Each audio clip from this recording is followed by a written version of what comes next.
Have gratitude for what you've learned and forgive others in this process.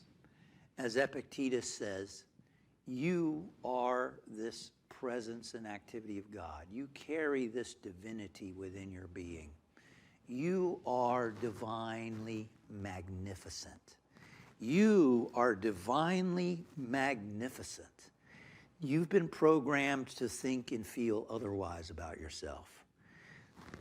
Let's not discount what the great Jesus the Christ, Krishna and Buddha and other great ones have come to tell us. To program ourselves differently. To remind ourselves of the truth. Don't let the world tell you who you are.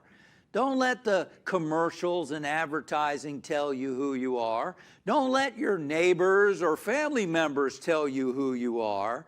Know the truth for yourself. I am divinely magnificent.